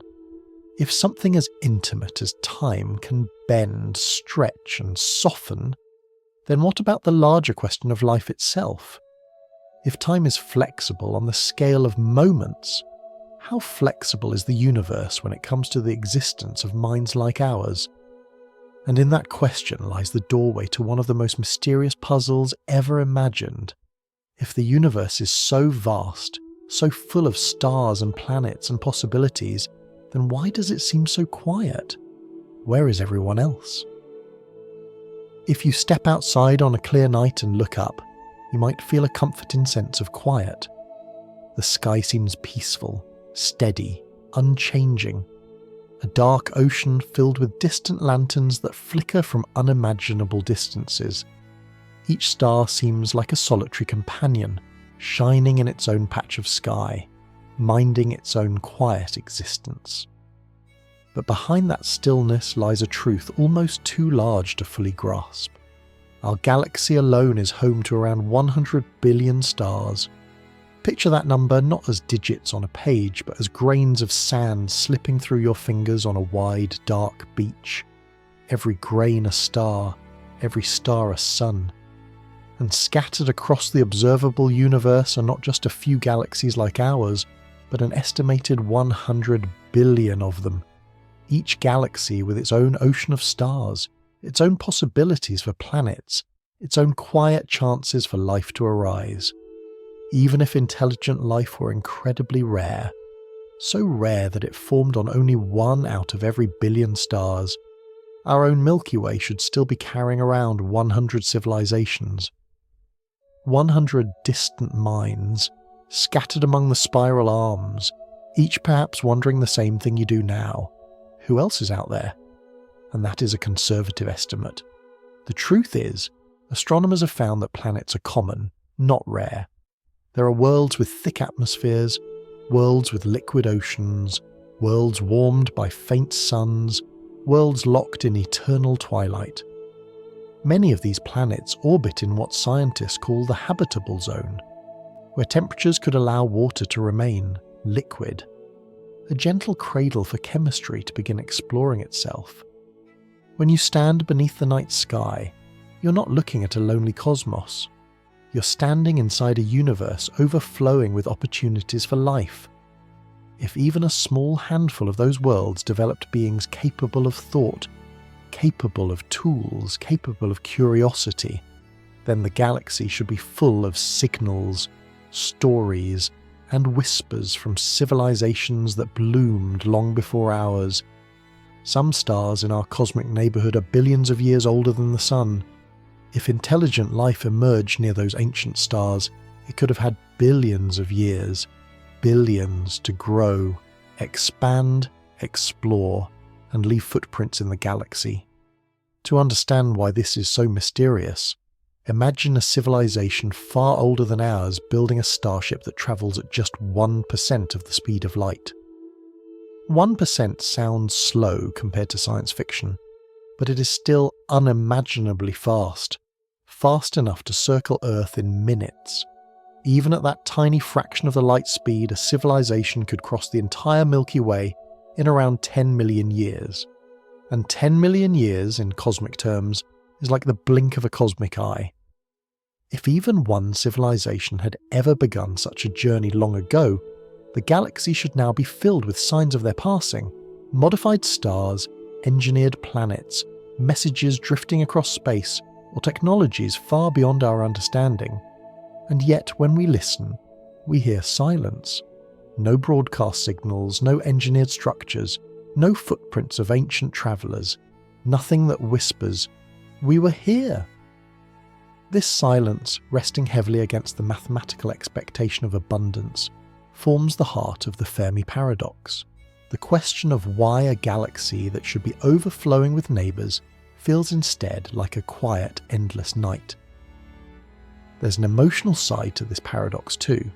When you look at the stars, you might not be thinking about probabilities or cosmic expansion. You might be thinking about connection, about the idea that somewhere, perhaps extremely far away, another mind might be awake, wondering about the universe in its own quiet language. This silence of the cosmos doesn't only puzzle scientists, it touches something deep in the human heart. It asks whether we are part of a larger choir, or whether we are singing alone in the dark. Yet the paradox grows even deeper when you realise how quickly intelligent life could spread once it began. Life on Earth appeared early, within the first billion years of the planet's existence, and intelligent life, life capable of telescopes, radios, star maps, emerged in the final breath of that timeline. But in other parts of the galaxy, planets older than ours had far more time. If life grows wherever conditions allow, there should be civilizations with technology older than our entire species. And so a gentle, haunting question emerges. If the universe should be full of civilizations older and wiser than us, where are they? Perhaps they're out there right now, facing their own paradoxes, gazing at their own sky, asking the same question. Or perhaps the silence is a clue, pointing towards something we haven't yet understood, about life, about intelligence, or about the fragile, improbable chain of events that led to beings like you. There is something quietly beautiful about imagining millions of minds across the galaxy, each learning about their existence, each grappling with puzzles of identity, time and motion just as you are tonight. Minds living under alien suns, wondering whether they too are alone. If those civilizations exist, they are part of the same story, a shared cosmic curiosity woven through a tapestry of stars. But there is also something tender about the opposite possibility, the idea that we might be truly alone, or close to alone, in the quiet vastness of the universe. If consciousness bloomed here, and almost nowhere else, then each thought you have, each moment of awareness, each breath you take becomes something exceedingly rare, a delicate spark in a universe that mostly sleeps. The strangeness of this paradox doesn't demand an answer. It invites you to explore what it means to exist in a world where the numbers suggest abundance, but the night sky whispers otherwise. A universe filled with stars yet quiet enough to hear your own thoughts echo inside it. And as we drift deeper into this mystery, another question begins to rise from the silence. A question about the obstacles life may face, the dangers it must survive, and the quiet possibilities that keep civilizations hidden, cautious, or gone. Questions about filters, forests and cosmic reserves, where we might be watched like a rare species in a protected valley. When you're ready, we can walk into those possibilities together, not with fear, but with the same quiet curiosity that brought us here tonight. If you imagine the universe as a grand, ancient forest stretching far beyond the horizon, you might expect it to be filled with the sounds of life, voices calling to one another, signals echoing through the trees, civilizations exchanging stories beneath alien constellations. With 100 billion stars in our own galaxy, and 100 billion galaxies beyond that, the idea that life exists only here feels almost too small to fit inside such an immense expanse. And yet, the forest is quiet. So quiet that even after decades of listening, ears turn toward the sky through radio telescopes, eyes scanning for patterns of artificial light, algorithms combing through static. We have found no unmistakable signs of anyone else. No signals, no cosmic construction. Not a single technological footprint, just silence, stretching out across light years like a soft blanket drawn over everything. This silence is the mystery at the centre of what scientists call the Fermi paradox, but tonight we will walk deeper into some of the gentle, unsettling stories that have been woven to explain it. Each explanation is a possible doorway, not a conclusion, a quiet path through the mystery, not a final answer. And as we explore them, imagine each one as a soft clearing in that cosmic forest, a speculation lit by starlight. One idea is known as the Great Filter. It suggests that somewhere along the long journey from simple molecules to civilizations capable of building telescopes and engines, there may be an obstacle so difficult, so improbable, that almost nothing in the universe makes it past. This obstacle could appear early, in the form of life itself being incredibly hard to spark. Perhaps the chemistry that happened on Earth, billions of years ago in warm seas and lightning storms, is far rarer than we can imagine, or the filter might be placed later, after life begins. Maybe the leap from single-celled organisms to complex multicellular life is the rare event, or the leap from simple minds to intelligence, or the leap from intelligence to technological societies capable of surviving long enough to explore the stars. There is also the possibility that the filter sits ahead of us, not behind. That the step we have not yet taken, the step toward becoming a spacefaring civilization, is the one most species fail to achieve. Not through dramatic catastrophes necessarily, but through quieter, more human vulnerabilities: conflict, resource depletion, environmental collapse, or technologies that outrun the wisdom needed to use them safely. The idea is not that civilizations destroy themselves deliberately, but that complexity itself becomes fragile over long stretches of time. But the Great Filter is only one story. Another idea paints the universe not as empty, but as cautious. This idea is called the dark forest hypothesis. In a dark forest, every creature moves quietly. Every rustle could be a threat. Every signal could reveal your location to something stronger. In such a forest, survival favours silence. And so this idea imagines the cosmos as a place where civilizations learn, slowly, perhaps painfully, that broadcasting their presence invites danger.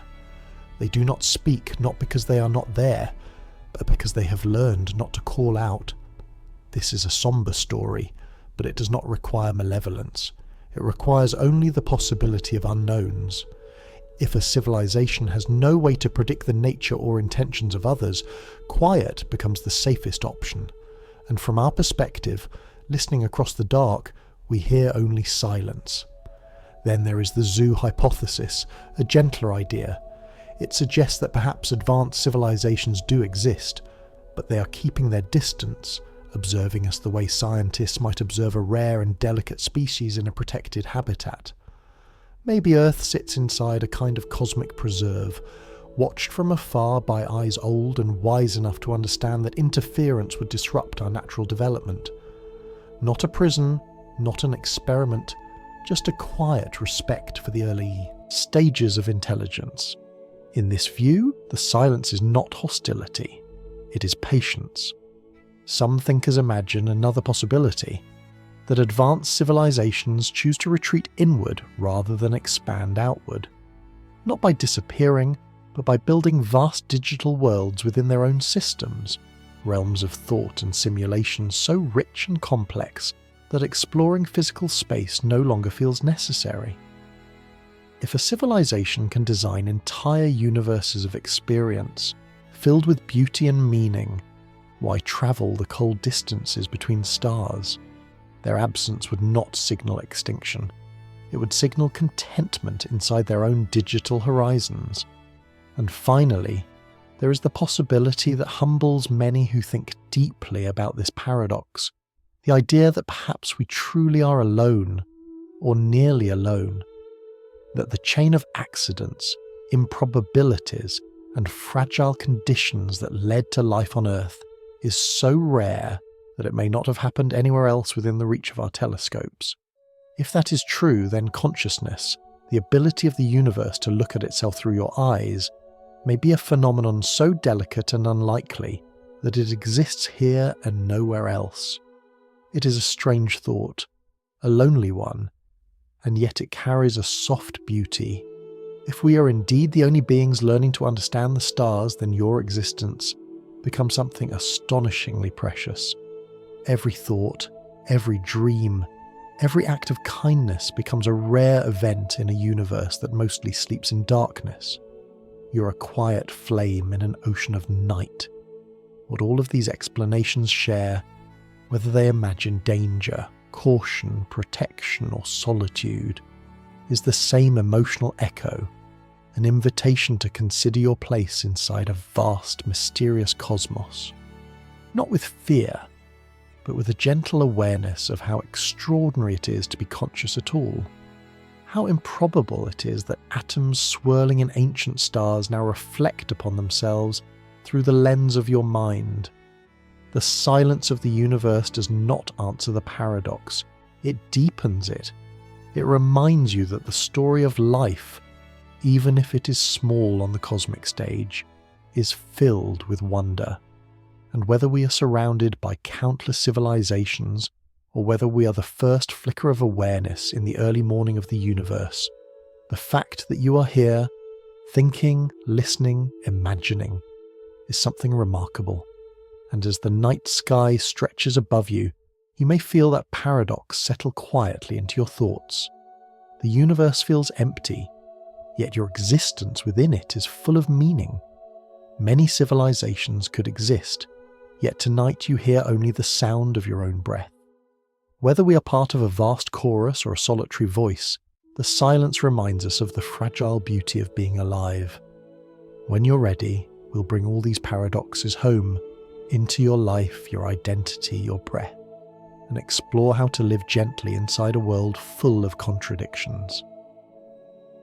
If you look back over the quiet path we've walked together, tonight you may notice something subtle tying every paradox together. Each one began as a contradiction, a place where logic and intuition seem to drift apart, forming a small gap in understanding. And yet, as we sat with each paradox, choice, identity, time, motion and cosmic loneliness, the contradictions softened. They became less like sharp puzzles that demand a solution, and more like gentle questions the universe whispers to anyone patient enough to listen. There is something deeply human about wanting clean answers. The mind longs for certainty, for clear lines, for explanations that wrap the world neatly in logic. But life rarely offers such tidy clarity. Instead, it gives us moments, messy, beautiful moments where things don't quite align.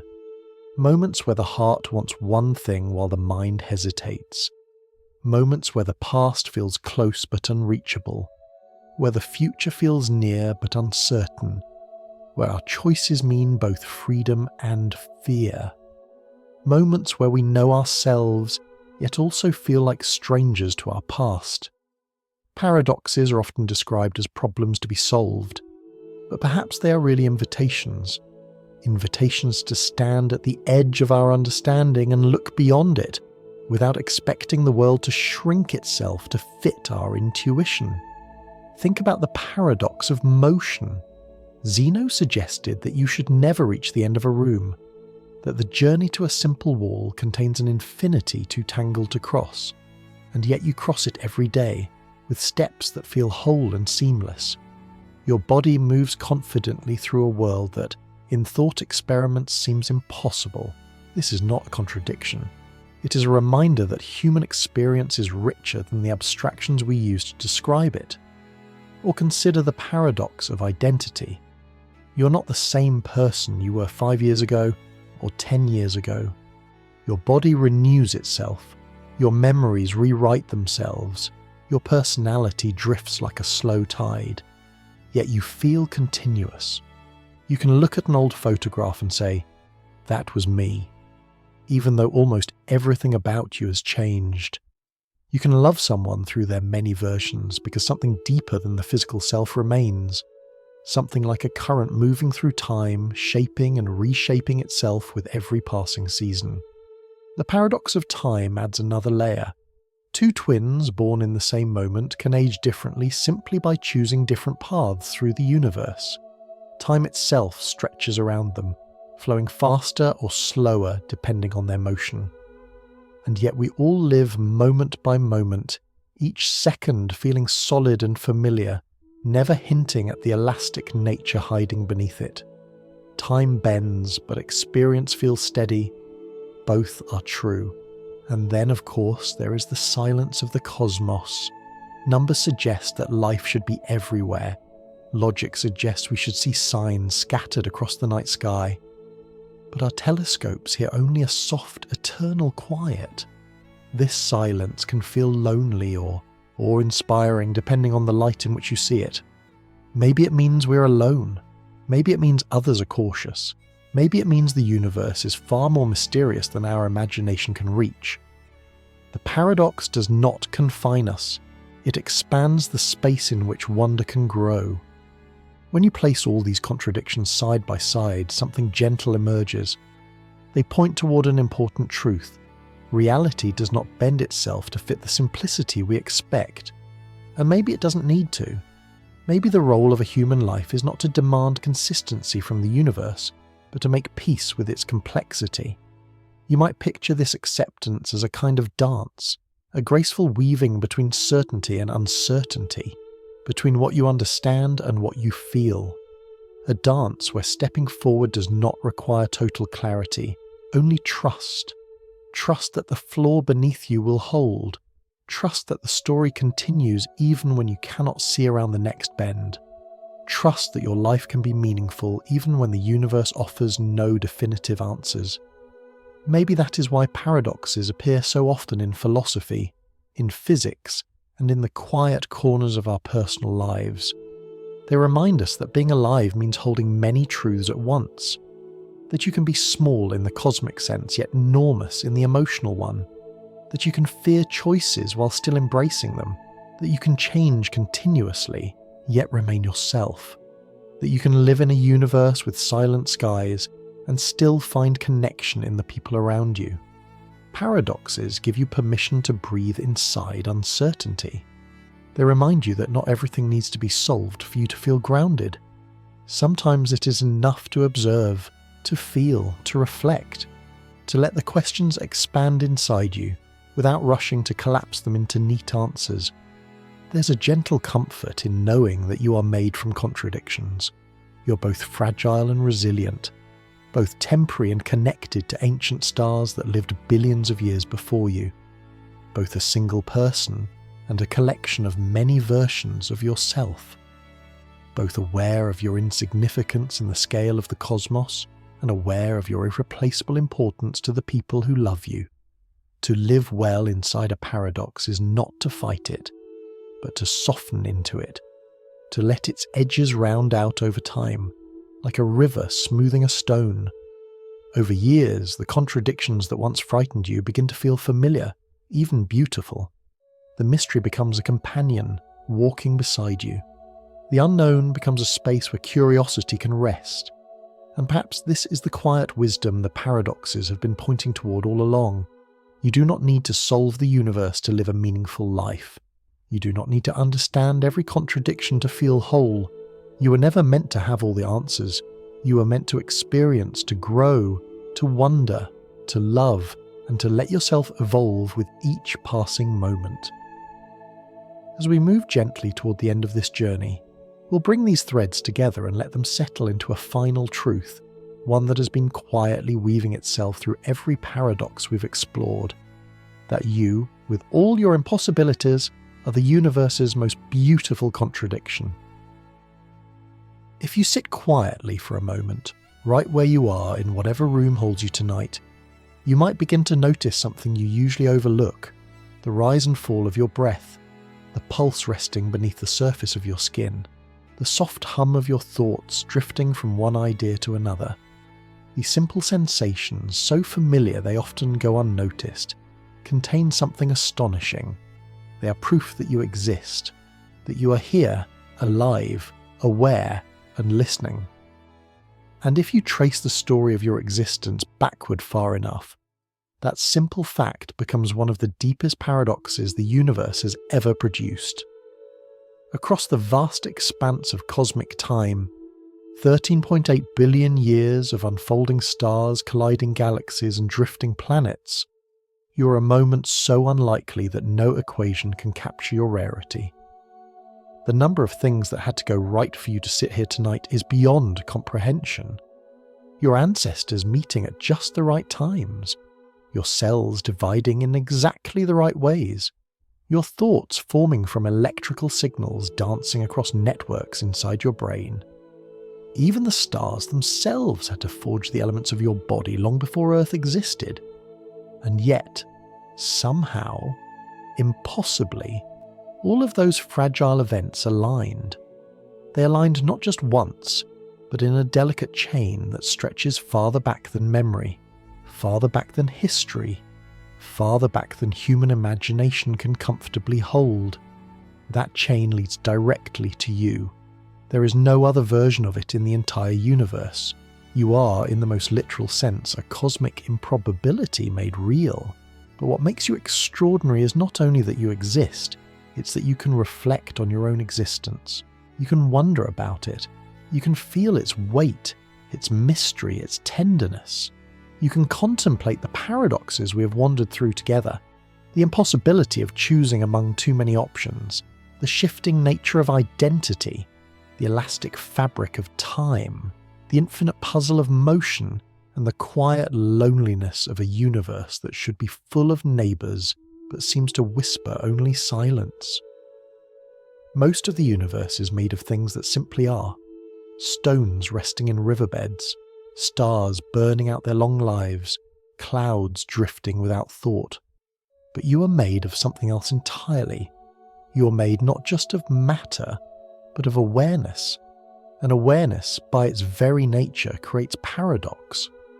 You are a pattern that keeps changing but still calls itself I. You are a collection of atoms that remembers past versions of itself. You are a body that replaces its own materials, yet feels whole and continuous. You are a mind that can stretch beyond its evolutionary design to imagine time loops, infinite divisions, and civilizations born under alien suns.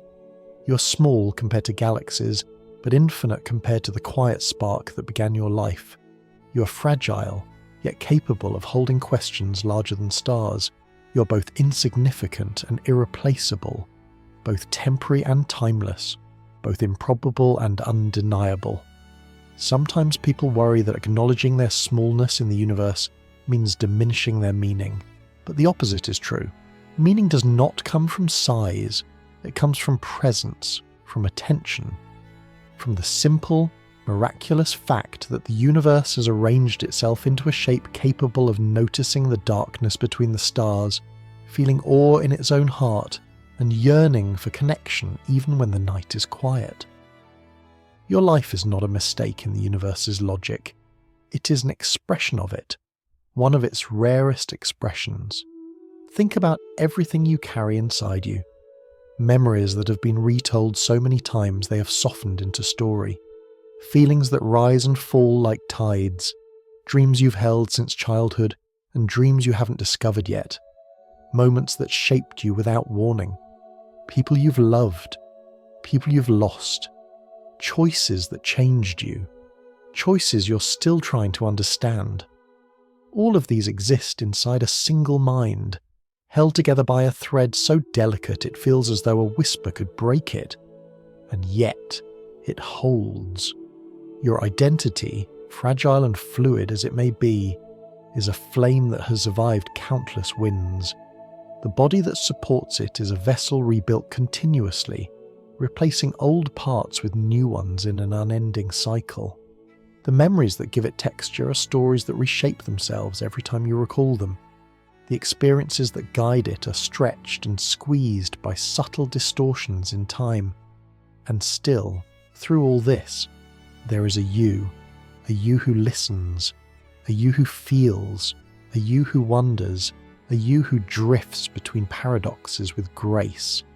There is something deeply beautiful in the fact that you can live with contradictions instead of demanding they disappear, that you can accept the softness of uncertainty, the shifting nature of identity, the elasticity of time, and the vastness of the cosmos without letting any of it erase your sense of self. Instead, these contradictions deepen you. They give you room to breathe, and somewhere in this breathing space a realization begins to settle gently. You are a paradox not because something went wrong, but because something went right. The universe did not need to create minds capable of reflection, curiosity, or kindness. It could have remained silent, unthinking, indifferent. But somehow, through the drift of stars and the chemistry of oceans and the unfolding of history, it created a being who can sit quietly in the dark and ask what it means to exist at all. That being is you. Perhaps this is the quiet truth at the end of all the paradoxes we've explored. The universe is not made of answers. It is made of questions. Questions that live through you. Questions that dream through you. Questions that evolve, renew, and reshape themselves through every moment of your life. And the fact that you can feel wonder, real, deep wonder, means that the universe, in its own strange way, has become aware of itself through you. So as the night deepens and your thoughts begin to soften, remember this: you're not required to solve the paradoxes of your existence. You're only asked to live within them, to let them guide you gently, to let them remind you of your smallness and your significance at the same time, to let them whisper that despite every impossible odd, every delicate condition, every strange twist of physics and history, you are here. A small light in a vast dark forest. A quiet voice in a universe of silence. A self that rebuilds itself every night, dreaming the next version into being. And in that quiet miracle, you are, more than anything else, the universe's most beautiful paradox,